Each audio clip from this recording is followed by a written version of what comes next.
In Japanese folklore, yokai are the spirits, demons, and monsters that haunt our world, taking the form of plants, animals, objects, humans, or natural phenomenon. These yokai usually possess spiritual or supernatural abilities.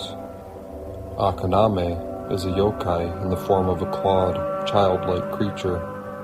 The name Akaname means filth liquor, as it lives in and consumes bathroom and bathtub filth. It poses no harm to humans and acts only as a reminder to keep one's life, soul, and bathroom clean. Teki Teki is a yokai appearing as the ghost of a young schoolgirl, severed at the waist by a train. Said to have fallen onto the tracks of the Meishin Expressway, the apparition now drags her bloody torso by the elbows or hands, the sound of her nails clicking, Teki Teki, giving her her name. As an onryo, or vengeful spirit, she is often encountered around train stations at night. If spotted, she will chase you, slicing you in half with a scythe. Though in the end, yokai may be a product of the imagination, there once lived an evil that, like the yokai, came in many shapes and forms, a monster that haunted Japan from 1984 to 1985, and was very real. This is The Monster with 21 Faces. Episode 1, We Are Holding a Hostage. Listener discretion is advised.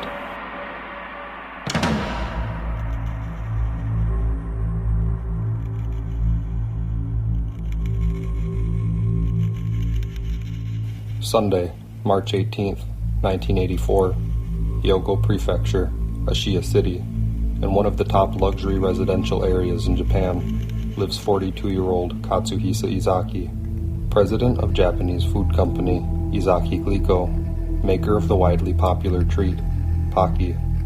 In the quiet area 300 meters north of the Japan Railway Koshinguchi Station in Nishinomiya City, up a winding slope that rises to a small hill, is the site of the 650 square meter Ezaki residence. Lit by the light of a mercury lamp, it is surrounded on all four sides by an 11-foot high brick wall with iron doors. The property includes the home of Katsuhisa's 70-year-old mother, Yoshi, and his own 2-story Western-style mansion, which he shares with his wife Mikiko, 35 years old, and their 3 young children. Following completion of their newly built house just over a year prior, the construction supervisor gave 2 keys to the Ezaki family on December 11, 1982. Katsuhisa kept 1 key in his own home, used only by himself, Mikiko, and a maid. Installed in his home was a high-tech CCOM security system monitoring all windows and doors. The second key to Katsuhisa Ezaki's residence went to his mother next door. This home had no alarm system installed. On the night of March 18, 1984, rain fell on 2 masked men as they scaled the brick wall with the use of a stepladder that was left in the front against a high hedge on the east side of the property. In the road to the north, a third masked man drives slowly in a red 2-door car, awaiting the return of his partners in crime. Through the garden, the men, who are carrying a rifle and a handgun, approach the front of the home of the elderly mother, Yoshi, who is located in her living room in the rear of the home, watching the television show Shin-Yumichi no Miki. Gum tape was applied to the glass pane of the front door. A torch was used to break the pane with heat, allowing for it to be pushed in silently. The telephone line was then cut with a knife. Having tied Yoshi up with the phone's cord and silencing her with a piece of tape over her mouth as well as her eyes, the 2 masked men located the key to her son's home in a living room cupboard. Departing Yoshi's, left behind in the corridor were 2 types of shoe print traces by cheap jogging shoes manufactured by Tajima Kasai Industrial Company and Solar Rubber Industry. As they moved between homes, the men disconnected the power to a pair of 40-watt Yukimi lanterns used to illuminate the yard. Having recently returned home from the wedding ceremony of the son of another confectionery wholesaler president at the Kyoto International Hotel, Katsuhisa Ezaki bathed on the second floor with his youngest daughter, Yukiko, 4 years old, and his only son, Etsuro, 11 years old.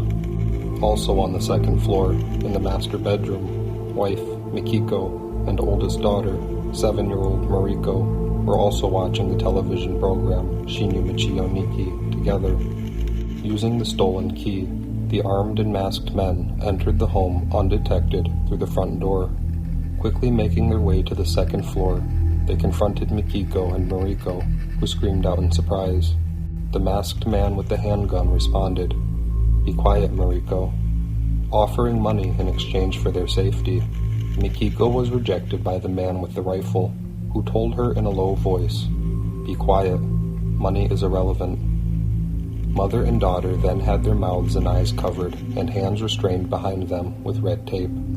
They were left in the bathroom attached to the master bedroom. The men blocked the door with a metal shelf and a garbage can. The bedroom phone cord was then cut with a knife. Recalled by the victims, playing on the television show at the moment of their capture, ironically, was a scene where someone was bathing. Across the second floor, in another bathroom, the masked men found their target. "Be quiet, do not make a noise," the man with the rifle said in his low voice as he stuck the barrel of the weapon into Katsuhisa's chest. Etsuro and Yukiko screamed in fear, and the masked man told them, "Quiet, or I will shoot." As their father was escorted from the bathroom, the children were left with the warning, "Do not get out of the bath." Katsuhisa was taken to his children's bedroom, where he was allowed to wrap himself in a towel before being handcuffed. At this time, a portion of the CCOM alarm system began alerting, having detected the cut phone line. "Hurry, do it quickly," one criminal said to the other. Putting up a struggle and losing his towel in the process, Katsuhisa was taken from his home, out to the street, where he watched a red car pull up to him. Katsuhisa Ezaki was placed in the back seat and driven away. At approximately 9:36 p.m., 30 minutes from the time her mother-in-law's home was broken into, and 6 minutes from the time of her husband's abduction, Mikiko Ezaki breaks free from her tape binding by rubbing her wrists against a bathroom wall corner. After escaping the bathroom, Mikiko retrieved a pair of scissors from a bedroom table to free her daughter.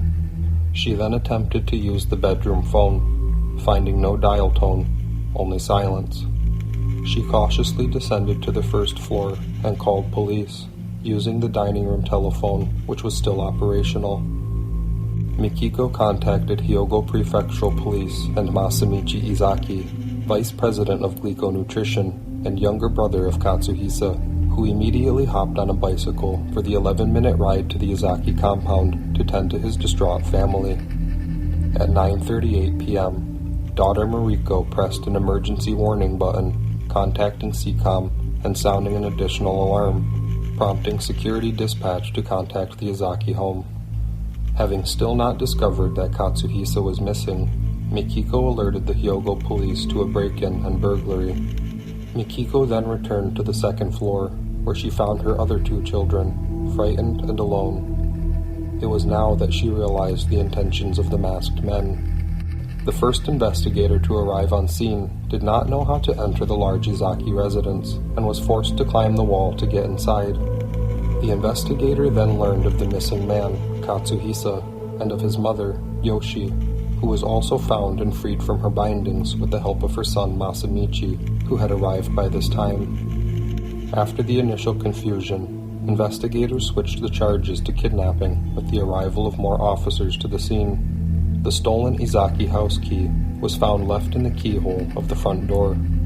Nishinomiya and Hyogo Prefectural Police deployed additional emergency resources after 10 p.m. Being close to the border, Osaka Prefectural Police were contacted as well, as it was likely the criminals had fled east into Osaka. However, by that time, it had been over an hour since the abduction, and there were no witnesses around the Ezaki residence who could provide any further information. Nishinomiya and Osaka police stationed officers in a wide deployment of checkpoints and instructed them to check car trunks thoroughly. At this point, 163 investigators were now involved in the search for the abducted Glico president. Katsuhisa Ezaki. At 1:15 a.m. on March 19, 1984, 30 kilometers northeast from the Ezaki residence in Takatsuki, at the home of Glico Director of Human Resources, Fujihiro Taki, the phone rings. It is several hours after the abduction of his company president when Fujihiro Taki is awoken by the phone call. When he answers, he hears a man's voice speak. Hello? The voice seems to be a recording, played back into the phone's receiver for him to hear. The voice on the phone says, "Look at the telephone directory in the public telephone box in Takatsuki, just above 3 Shomei." The calling phone then disconnects, leaving Fuji to the task. Unaware of Katsuhisa Ezaki's abduction, Fujihiro Taki later stated that the voice recording sounded like President Ezaki himself.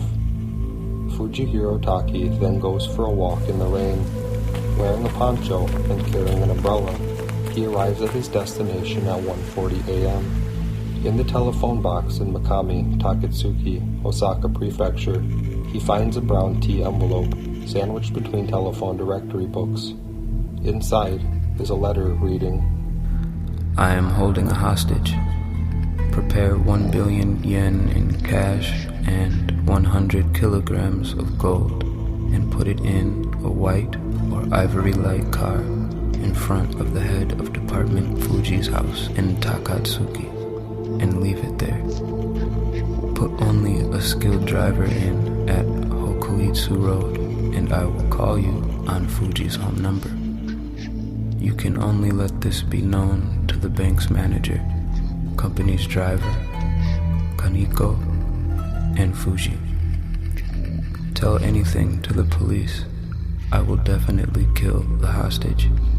I have friends at the police, Nippon Telegraph, and Telephone Public Corporation, and I will know immediately if you try to trace me. We are watching Fuji's house and the company. Prepare a roadmap of the Kansai, a map of Takatsuki, a blank memo notepad, and something to write with. Don't try to trick me with cash or gold. Wireless microphones, wireless radios are pointless. If you use a detective for the driver, we will know. Don't try to trace me. It is pointless. Do not speak, only write. We will conduct a scientific research for 24 hours. Do not use new banknotes. I won't negotiate. Just listen to what I say. Mentioned in the letter directly are Glico HR Director Fujihiro Taki and Glico Managing Director Tetsuo Kaneko. Horrified, Fuji immediately contacted the police.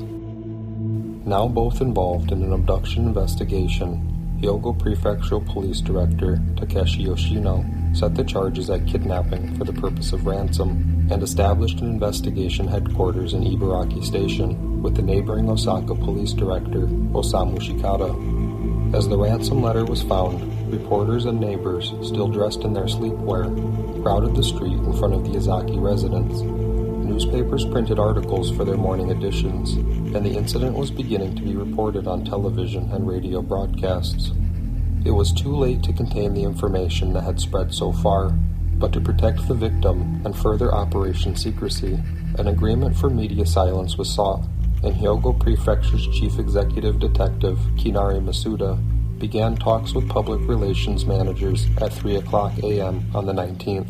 At 7:30 a.m., after discussions and much reluctance, branch directors of newspaper companies signed the press agreement, and for now, no additional information on the case would be reported. Read in full, however, an article published on March 19, 1984, reads, Headline, Abduction of Businessman Alarms Japanese. A wealthy Japanese industrialist was kidnapped Sunday in the first abduction of a prominent businessman in recent memory. The incident baffled many Japanese and left some worried about Western-style crime breaking out in their country. The kidnapping victim was Katsuhisa Ezaki, president of a major candy company, who is reported to have been abducted by two gunmen from his home near Osaka Sunday night. A ransom note, demanding the equivalent of $4.5 million in cash and gold bullion, was found later in an Osaka telephone booth. Details of the incident and the investigation were sketchy because, after reporting the case in their early editions, Japanese newspapers and television stations complied with the police request for a news blackout. But enough information had been made public by this morning to trouble Japanese businessmen who are not accustomed to the elaborate personal security measures that have become routine for the wealthy in the United States and Europe. Quote, "I know cases of this kind happen overseas," Susumu Furukawa, president of the Osaka Chamber of Commerce and Industries, told Japanese reporters. Quote, "It could not happen in Japan." Hiroshi Morishida, vice president of Kansai Kaideran, an Osaka area business group, said, quote, "If it was Italy, I might not be so surprised. But you know, in Japan, such a kidnapping is beyond my imagination." Although the abduction of nationally prominent business figures is virtually unheard of here, the kidnappings of youngsters has begun to occur with increasing regularity. According to a study last month by the newspaper Asahi, 122 kidnappings had been reported in Japan since the end of World War II. At least 60 occurred in the last 10 years. Of the 122 cases, 72 involved children of elementary school age or younger. 24 of them were killed, including the latest victim, an 8-year-old boy found strangled last month in the western Japanese city of Fukuyama. Ezaki Glico Company, an Osaka-based concern that produces chocolates, caramels, ice cream, and instant curry, reported sales last year of $540 million. The ransom note found in Osaka was said to have ordered that the money be delivered by 5 p.m. today, but because of the news blackout, it is not known what actually happened. Quote, "We have the hostage," a Japanese newspaper quoted the note as saying, quote, "Don't inform the police. The hostage will be returned if you pay." Normally, kidnappings are not made public in Japan until after arrests are made and the victims either returned safely or found dead. The exception in this case seems to have resulted from initial confusion over whether an abduction or a routine robbery had taken place. In the close relationship that exists here between press organizations and the authorities, newspapers agreed to stop their coverage when it became clear that there had been a kidnapping. The Ezaki case was given the main display in every newspaper this morning. By this evening's editions, it was nowhere to be found. Many suspected that a daring and experienced European criminal group was responsible, as high-profile cases of kidnapping and ransom had become more common recently in Europe. The previous November, the Netherlands saw the abduction of the chairman of the beer company, Heineken, while on his way home. An armed 3-man team demanded a ransom of 9 billion yen. After 3 weeks, the men were arrested and the chairman was rescued, unharmed. On March 19th, the price of Ezaki Glico stock, which was 750 yen at the Tokyo Stock Exchange, fell to 630 yen. Investigators examined Glico headquarters, subsidiaries, and subcontractors, looking for suspicious employees, past and present, numbering about 1,700 people. Of interest to investigators is possible motive from anyone who may have been affected by labor disputes or were dismissed or forced to retire after company mergers in the past. It would appear there are more potential enemies of Glico and its president, Katsuhisa Ezaki, than expected. The actions and motives of the men who took Katsuhisa Ezaki were heavily debated. How had the criminals known about the security system in Katsuhisa's home, and the lack of one, and the presence of a key at his mother's home? Was it an employee of the alarm company? At the Ezaki residence in Nishinomiya, with a home full of investigators, not eating and locked up with her children in their second-floor bedroom, wife, Mikiko, waits by the phone, terrified. Had the criminals been in her home before? Mikiko told investigators that 2 days before the abduction, she had noticed the Yukimi lanterns in the backyard had turned off from 10 to 11 p.m. These lanterns covered the rock and tree garden near an enclosed pond at the south end of the property. From this location, it would be possible to observe the interior of both homes. On the day of the abduction, daughter Mariko came home from a friend's birthday party at around 5:30 p.m. and witnessed a red car at an intersection 100 meters east of her home. A second sighting that same day was made by son Itsuro, who came home from extra schooling at 7:30 p.m. and also saw an unfamiliar red car in front of his home. The car was identified as either a red Mitsubishi Galant Lambda or a red 2000 Nissan Skyline. Nearly 2 years prior, on May 5, 1982, the Ezakis had a large social gathering at the site of their unfinished, under-construction house. December 8th, that same year, the key was needed by movers to bring in the furniture. Days later, on December 11th, the house was completed and Katsuhisa came into possession of 2 keys. Investigators gathered a list of people with knowledge of the inside of the Ezaki property. Of the 640 names gathered, 111 of them were Ezaki family members, 177 friends of the family, 208 construction workers and contractors, and 14 housekeepers. At a market price of about 300 million yen, 100 kilograms of gold is a difficult amount to gather, and Glico never discussed who its supplier was. It was a question whether the gold came from within the company or the Ezaki family itself, and whether or not the criminal group had somehow known about it, requesting it specifically. As for the cash, it was quite the task to collect 1 billion yen in all old bills. 1 billion yen and 100 kilograms of gold is a ransom large in both cost and physical quantity, yet Katsuhisa's colleagues at Glico were able to amass the sum by the following evening. Bugged with tracking devices and documented for identification purposes, the ransom was placed in a light van which was driven to the Takatsuki home of Fujihiro Taki at 5 p.m. on the 19th, where it was parked outside. At 6:09 p.m., the phone rings and Fuji answers with investigators listening in on the call. There is only silence on the other end. The call is traced to a public phone in front of a coffee shop in the same municipal ward, Kyobashi, Osaka. At 6:24 p.m., the phone rings again and Fuji answers. A taped recording of Katsuhisa Ezaki is heard, choppy and at low volume. It is played repeatedly into the receiver for 1 minute. This call came in the same way 5 separate times over the next hour. Get either Fuji or Kaneko in the car. Go to Takatsuki. Wait at the restaurant Kotobuki for my call. Driver waits in the car. Another person enters the restaurant. Kotobuki is being watched from both inside and outside. Prepare notes and wait by the phone. I will call Nakamura. From now on, your names are Nakamura. This call was traced to a public phone in front of Okonomiyaki, Higashinoda 3 Shomei, in Miyakojima, Osaka Prefecture, near the Osaka Police Headquarters. There was no doubt with investigators that someone in the criminal group was located in the direction of Kyobashi. Fujihiro Taki then traveled in the vehicle with the money to the restaurant Kotobuki, where he waited inside at 7:30 p.m. At 8:52 p.m., a phone call came into the restaurant saying, "President Ezaki is in a hospital in Setsu." Despite this call, Katsuhisa Ezaki did not turn up in any Osaka hospitals. No other phone calls were received, and investigators were forced to end the operation. The next morning, on March 20th, 1984, Hyogo Prefectural Police announced a description of the suspects who abducted Katsuhisa Ezaki, based on eyewitness reports. Suspect A is described as approximately 170 centimeters tall. He wore a white mask, white gloves, dark clothes, dark shoes.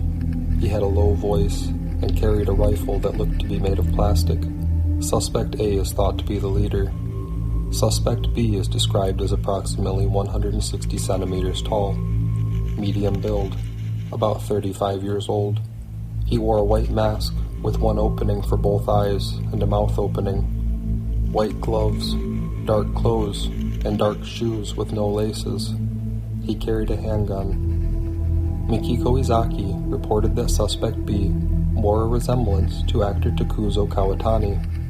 Suspect C is the driver of the vehicle used to transport Mr. Ezaki from his home. He is described as approximately 165 centimeters tall, about 20 years old. He wore a black mask and had acne. Going back to the night of the abduction on March 18th, Katsuhisa Ezaki stated that the passenger seat of the 2-door red car was leaned forward in anticipation of his arrival. Katsuhisa tried to resist getting in the car by twisting his body, but was pushed into the rear seat by the criminals. Criminal B, who carried a handgun, got into the back seat, and Katsuhisa was pushed down over his knees. A big gray cloth was put over his head. "Get down. I will kill you if you make a noise," threatened Criminal A, the abductor with the rifle.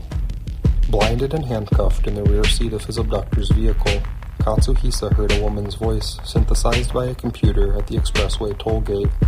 "It's 700 yen, thank you very much." Calculated back from the 700 yen tollway, the red vehicle will have come to the Meishin Expressway from the Nishinomiya interchange. From there to the Suida interchange, they will have reached the Water Defense Warehouse in the southern part of Ibaraki City in Osaka Prefecture. After the Hyogo Prefectural Police were contacted by the alarm company, the criminal group would have had difficulty traveling in and out of the area on main roads such as Hanshin, Meishin, and national highways.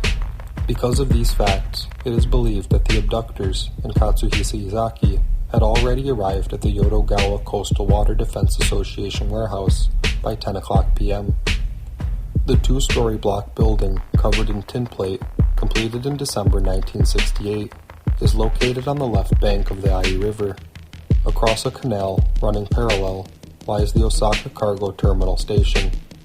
Few local residents know about or ever pass near the warehouse. The head of the 11th Flood Control Group managing the building said it contains sandbags, ropes, and other supplies in preparation for a flood. There have been no disasters, and it is considered a vacuum ground. As a result, flood control workers don't often visit the facility, the manager stating he had only been there once himself, but never after its construction was complete. After leaving the highway and driving for a short time, Katsuhisa felt the car stop and turn off. Criminals A and B exited the car. Katsuhisa then heard the trunk opening. After about 5 minutes passed, the two returned and the car started again. Upon arrival at the warehouse, Katsuhisa yelled for help and had his mouth covered by Criminal B with a piece of tape. He was covered completely in a large body-length bag and felt who he thought were criminals A and B escort him into the warehouse, where he heard the door close behind him. The handcuffs were then removed. From the first floor to the second floor was a thin wooden ladder. Katsuhisa was confined to the second floor, which is about 50 square meters in size. After being taken up the ladder, the bag was removed by Criminal A, and a white ski hat with a gold, green, and pink stripe was placed over Katsuhisa's head and eyes. The criminals took Polaroid photos of the company president naked, then dressed him in a black overcoat and re-handcuffed him. Criminal A told Katsuhisa that they took his daughter Mariko to another building, and if the gold and money are delivered by his company, they will bring him and his daughter home. Katsuhisa said that Criminal A lit up some text typed on whitish paper with a flashlight. A microcassette recorder was placed in front of him, and Katsuhisa was forced to read the text aloud repeatedly. This was the phone message that sent police to the Kotobuki restaurant, where nothing ultimately happened. This voice recording will become a common fixture, sent along with letters from the criminal group. On the evening of the 19th, as a cold storm beat raindrops violently on the tin roof, Katsuhisa was left with Suspect C, the driver, as the other two criminals left the warehouse. This is believed to fall around the 6:24 p.m. time frame in which the criminals contacted Fujihiro Taki to play the taped message, resulting in their call being traced. Criminal C gave Katsuhisa canned coffee, juice, 2 pieces of sweet buns, and biscuits from the chain store Daie. When he needed to relieve himself, Katsuhisa was given a wooden box. He was forced to use his remaining canned coffee to clean up. Katsuhisa was then blinded with the ski hat and had his mouth covered with red tape. His legs were bound with a vinyl rope. His hands were cuffed behind his back until he made a plea to Criminal C that they hurt. The criminal gave in and placed the cuffs in Katsuhisa's front. Each time a nearby bullet train passed with great speed, the roaring sound rocked and rattled the tin roof. Katsuhisa waited, terrified, through the night. At around 1 p.m. on the 20th, a receipt from the 4th register on the first floor of the Super Izumiya and Shobo store in Hirokata City, Osaka Prefecture, confirmed the purchase of a set of clothes placed on Katsuhisa that same day. This Super Izumiya store is located in front of the Keihan Electric Rail, located within the Hokuetsu region of Osaka, where Ibaraki, Setsu, Miyagawa, and the flood control warehouse are located. It is likely that someone in the criminal group resides in this area. Criminal A took out new white underwear from a black cloth bag, a pair of blue pants which are made in Vietnam, and a white short-sleeved shirt. After putting these items on Katsuhisa, Criminal A instructed Criminal C to remove the handcuffs and bind his hands and legs behind his back with a white rope. Katsuhisa stated that the binding of the rope was not done very tight. At about 10 p.m. on the 20th, only Criminal A appeared in the warehouse. At the same time, witness information from the rail yard is that a whitish Nissan Laurel was stopped for a long time on the road before the Ai River embankment. Criminal A taunted Katsuhisa, stating that he had been playing dolls with his daughter, Mariko, and that his friends were watching from a car outside. Do not try to escape, or I will kill her instead. Criminal A left the warehouse, but returned once more to have Katsuhisa speak into the voice recorder that he would be killed if the money wasn't handed over. Criminal A left the warehouse once again. Katsuhisa felt it was a trap, but this was the last time he saw the criminal group. Also on this day, TV news broadcasted the resolution of another abduction case that happened on the 17th, one day prior to Katsuhisa Ezaki's abduction. A company employee in Kusatsu City, Shiga Prefecture, was abducted and confined to a housing complex in Takahata, but after 4 days was recovered at a coffee shop in Kyoto, with the abductor also being captured. The housing complex where the employee was confined was just 7 kilometers northeast of the flood control warehouse where Katsuhisa Ezaki was held. As a result, a news helicopter and police cars patrolled the area on the afternoon of the 20th, likely putting pressure on the criminals who abducted Katsuhisa and contributing to them abandoning their valuable hostage. After having been left alone in the water defense warehouse for 15 hours, Katsuhisa managed to remove his loose bindings by himself at around 2 p.m. on Sunday, the 21st of March. There are 2 entrances to the water defense warehouse, one on the east side and one on the north side of the first floor. Katsuhisa was brought into the warehouse through the iron door on the east side. A new padlock was attached to this door for use by the criminals. The iron door on the north side was not locked from the outside. Instead, it has a structure in which 2 steel doors open to the left and right along a rail. A clasp with a hole was attached to the inside center of the inside of the 2 doors, and a bolt with a diameter of 1/6 centimeter and a length of 50 centimeters passed through the hole, where it was tightened with a nut. Katsuhisa did not know that this door existed. In the dark, he kicked every wall and corner until he found light leaking through and realized there was a door made to look like the wall from the inside. The nut and bolt were corroded, but as he kicked the door, the nut relaxed, allowing him to take it off. The nut and bolt would later be taken into evidence, along with Katsuhisa's juice cans. Katsuhisa descended down the riverbank in heavy rainfall. In addition to his new clothes and his previous black, mud-covered overcoat and ski hat, he still had a piece of white rope around his right wrist. His right cheek had been scratched, but he had no idea when it happened. Stumbling, cold and afraid, with no socks or shoes, Katsuhisa crossed a small bridge over the Ai River and walked onto the tracks where he was discovered by the staff of the Japan National Railway Osaka Carrier Station Transport Headquarters. The transport station staff initially thought Katsuhisa was a drug addict before placing him in a truck and driving him another 300 meters to reach a phone, calling police for him at 2:22 p.m. Speaking fast and frantically, Osaka police dispatchers initially thought the call from Katsuhisa himself was a prank. An investigator working on the case took the call and spoke to Katsuhisa, now confident the identification was positive. A police car arrived and made contact with Katsuhisa, who had been drinking several cups of water to rehydrate after his ordeal. Additionally, Katsuhisa was relieved to call home at 2:48 p.m., where he discovered his daughter was not only home, but his entire family was left unharmed. About an hour before his escape, a call came into Fuji Hirotaki's home phone, playing the final recorded message from Katsuhisa while captive. Katsuhisa Ezaki was brought to Takahagi Police Station by car, where investigators warmed him and offered him food. Requesting tempura soba, the station dining room had no soba noodles that day. Instead, Ezaki was given eggs and tempura udon. Ezaki ate for a while, including donuts and milk. Having the water defense warehouse used to hold Katsuhisa Ezaki in their jurisdiction, Osaka Prefectural Police were notified of the president's escape before Hyogo Police, who, on their own side, felt a claim to the case as the abduction had taken place in their own jurisdiction. A long-standing rivalry between the neighboring prefectures is exemplified by the fact that during their first 24 hours of investigation on the Ezaki property, Hyogo Police had learned of the Yukimi lanterns in the garden being turned off during the abduction, and Mikiko Ezaki's account of the lanterns losing power 2 days prior.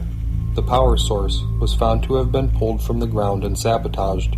This was something that had to have been done with considerable force, and was no coincidence. This fact was not relayed to Osaka Police initially. A division between police forces had taken root, prolonging what now seemed to be two investigations of the same case. Katsuhisa Ezaki himself even remarked that the same question was frequently asked twice by investigators. The Osaka Prefectural Police interviewed Katsuhisa for about 40 minutes, with Hyogo Prefectural Police watching over for the second half. Katsuhisa was not entirely forthcoming about his abduction and seemed reserved. When asked about what happened, he only responded by saying he wished to go home, as he was safe and the case was over. He did not wish to recall the incident any further. When questioned, his wife Mikiko stated that Katsuhisa is a shy, quiet person who spends his free time playing golf. Later on the 21st of March, 1984, the press agreement was lifted, allowing reporters to flood the media with headlines of the abduction and the recovery of the candy company president. Read in part, an article published on March 21, 1984, reads, Headline: Kidnapped executive escapes. Tokyo.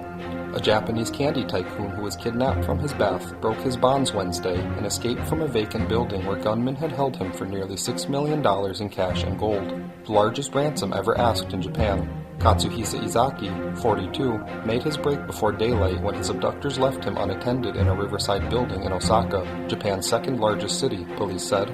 They said the executive worked loose of the ropes that bound him, kicked down a door, and fled into the streets, ending 65 hours in captivity. 2 railway employees helped him to telephone authorities and his wife. Quote, I have escaped, Ezaki told his wife in an emotional telephone call.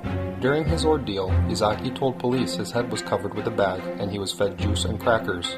The kidnappers told him they were also holding his 8-year-old daughter, which was untrue. Ezaki said the abductors, who brandished what he believed were toy weapons, provided him with the cotton shirt and dark blue jogging suit in which he was found. He was barefoot and his face was scratched, but he was otherwise unharmed, a police spokesman said. News reports indicated there was no payment made on the unprecedented ransom demand for 1 billion yen, worth $4.5 million. The kidnappers also asked for 100 kilograms, or 220 pounds of gold, worth about $1.28 million at current prices. Katsuhisa Ezaki spoke at a press conference at Ezaki Glico headquarters in Nishiyodogawa, Osaka, at 10:30 p.m. that same evening. On behalf of the Hyogo Prefectural Police Press Club, Tetsumi Doya, company secretary of the newspaper Asahi, was the question leader. Katsuhisa answered questions and spoke with a humble yet depressed mood. Question: What is your present condition? Answer: I am relieved. Thanks to you, I have returned safely. Question: What was the situation that allowed you to run away? Answer: My guards left, so I took off the ropes from both hands and ran away. Question: Do you have any knowledge of the background of why this crime happened? Answer: I have no idea. I have not exchanged words with the criminal. I did not ask, but I thought that the purpose was money. Question: Mr. Ezaki, do you have any idea who may have committed this crime? Answer: I have no idea. Question: Did you get to see their face? Answer: His face? They were always wearing a mask, so... Question: They were always wearing a mask? Answer. Yes, so I didn't get to see their face. Question. So you didn't get to see their face without the mask at all? Answer. I didn't see their face. Katsuhisa went on to describe what happened by saying, 日曜日の夜、9時頃、いきなり入ってこられましてね。それで家の前の車に乗せられて、とにかく見えないようになんかかぶされて、なんか小屋みたいなところに連れて行かれたわけですね。Sunday night around 9 p.m., they just came in my house all of a sudden. They put me in a car that was parked right outside my house, and they put something on my head so I couldn't see anything. Then they took me to this little shack. When pressed further, Katsuhisa stated, I do not want to remember much. Ending the conference, Katsuhisa said, もうほっとしております。皆さんいろいろご心配おかけしましてありがとうございました。おかげさまで入ってまいりました。本当ありがとうございました。 I'm just very relieved. I'd like to thank everyone for caring and being worried about me. I'm back here, unharmed, because of all of you. Thank you so much. Anything beyond that, no matter how much reporters asked, he did not answer. Why did the criminals leave their hostage alone to escape if he was their ticket to the ransom money? Was it possible that Glico had secretly paid the criminals? In regards to Katsuhisa Ezaki's escape from the warehouse through the use of a hidden door, investigators believed it would have been quite difficult to loosen the corroded nut and bolt the way Katsuhisa claimed. Katsuhisa also did not know of the door's existence until he happened upon it while kicking the walls looking for an escape route and happening upon a light leak leading to its discovery. The possibility of an overlap in these coincidences led investigators to question the legitimacy of Katsuhisa's claims. Had Ezaki been informed of the door's existence? Had the door been left open enough to leak light on purpose? Had the nut and bolt been placed in a fashion aiding in its removal? Katsuhisa himself also indicated that before his abandonment, his handcuffs were replaced with a loosely tied rope. In addition, the criminals dressed Ezaki in new clothes the day before his escape. Was this a sign they never intended to return, and that the escape was intended? The opinion that the criminal group tolerated the escape was strong within the investigation headquarters. It had taken the criminals 6 minutes to pull off their abduction of a full-grown man, with the ability to navigate the Ezaki home with ease. If they were after money, why not kidnap his elderly mother? Why take an adult at all? A child would be easier to restrain, transport, and hide until ransom demands could be met. When the criminals attacked the mother and daughter, one of them called the eldest daughter, Mariko, by her name. The criminal also replied to Mikiko Ezaki that, quote, money is irrelevant, leading to strong thinking that a grudge against Katsuhisa, his family, or Glico in general was the motive. In addition, Katsuhisa Ezaki had a habit of taking a bath Sundays from 9 o'clock to 10 o'clock in the evening. Therefore, the investigators were more inclined to the theory that those responsible were familiar with the internal circumstances of the Ezaki family. Although there was a request for ransom from the criminal, the request was a tremendous amount of cash and 100 kilograms of gold, and no one came to pick it up. Was the real goal money or Katsuhisa? Next time on The Monster with 21 Faces. How dare you break our promise and run away from us? My people are really mad at you. Some people are telling me to kill your daughter as promised. There are also people telling me to abduct you again and wash your face with some hydrochloric acid. There are also people telling me to just blow up your entire house with dynamite. There are also people telling me to abduct your wife, use her like a toy, and kill her. I'm the only one that's stopping my people from acting on these things. I'm giving you one more chance. If you betray us again, the 6 of you are only living until you're killed by us. You should start making arrangements for your grave. We will never be caught by the police. This production was brought to you by The Dark. Sound design, score, and letter readings were done by Austin Michael Riley. Narration, research, and information compilation was done by Michael Wellborn. Our executive producer is Nick White. The events in this program are true and took place between 1984 and 1985 in Japan. This presentation of the case provides a timeline of the facts as accurately as possible. The letters by the Monster with 21 Faces criminal group are read in as much entirety as possible with the resources available at the time of making this. The letters, news articles, and information were compiled from various books, websites, videos, and articles. No copyright infringement is intended. A list of sources can be found at themonsterwith21faces.com, as well as a video and photo archive of the case. Apologies for any mispronunciations, errors, or omissions. With the help of listeners like you, this may be corrected. If you have any new or useful information, please send it to us at 21monsterfaces@gmail.com. That's the number 21monsterfaces@gmail.com. This project is the product of intrigue and research over nearly 15 years. It is provided for your curiosity at no cost, though if you appreciate the work, a donation is welcome and can be given at themonsterwith21faces.com. For more art by The Dark, visit us at darkart.com. That's DARQ art.com.